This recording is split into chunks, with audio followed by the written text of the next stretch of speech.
ఒక కొత్త స్కామ్లో మన ఇండియన్స్ లాస్ట్ 4 monthsలోని దగ్గర 120 crores లాస్ అయిపోయాయి. అదే డిజిటల్ అరెస్ట్ స్కామ్. ఈ స్కామ్ ఎంత పెద్దదైందంటే మన పిఎం మోదీ గారు పర్సనలీ వార్న్ చేశారు. పదండి తెలుసుకుందాం అసలు ఈ స్కామ్ ఏంటి, మనల్ని మనం వీటి నుంచి ఎలా కాపాడుకుందాం. ఫస్ట్ ఆల్ ఫాస్టర్ మీకు కాల్ చేసి చెప్తారు మేము లా ఎన్ఫోర్స్మెంట్ ఏజెన్సీ నుంచి కాల్ చేస్తున్నామని, such as like police, ED, CBI, narcotic bureau, మరియు చెప్తారు మీ పేరు మీద క్రిమినల్ కేస్ ఉందనేసి. ఈ ఫేక్ అరెస్ట్లో వాళ్ళు మీకు గంటల తరబడి వాట్సాప్, స్కైప్ వీడియో కాల్లో ఉండమని చెప్తారు. అది కాక వాళ్ళు మిమ్మల్ని వేరే ఎవరితో కాంటాక్ట్ చేయకుండా ఆపుతారు.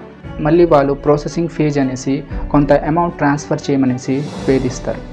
ఈ స్కామర్స్ ఎంత రియలిస్టిక్గా ఉంటారంటే పెద్ద చదువుకున్న persons like IT professionals, doctors కూడా వీళ్ళు బొట్టలో పడిపోయారు. స్కామర్స్ మీకు వీడియో కాల్లోని అఫీషియల్ యూనిఫామ్ వేసుకుంటూ కనిపిస్తారు. అదే కాక రియల్గా కనిపిస్తున్న గవర్నమెంట్ ఫేక్ నోటీసెస్ మీకు పంపిస్తారు. డేటా లీక్స్ వల్ల వాళ్ళ దగ్గర మీ ఆధార్ కార్డ్, అడ్రస్ డీటెయిల్స్ అన్నీ ఉంటాయి.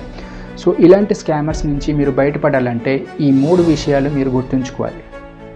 మొదటిది, ఏ గవర్నమెంట్ ఆఫీసర్స్ మీకు ఇంటరాగేషన్ గురించి కాల్ చేయరు. రెండవది, ఏ గవర్నమెంట్ ఎంప్లాయీ ఆర్ బ్యాంక్ వాళ్ళు మీకు అమౌంట్ ట్రాన్స్ఫర్ చేయమనేసి చెప్పరు. మూడవది, అఫీషియల్ రీజన్స్ గురించి ఎవరు మీకు ఓటీపీ కానీ స్క్రీన్ షేర్ కానీ అడగరు. సో ఈ 3 విషయాలు పాటించండి, సేఫ్గా ఉండండి.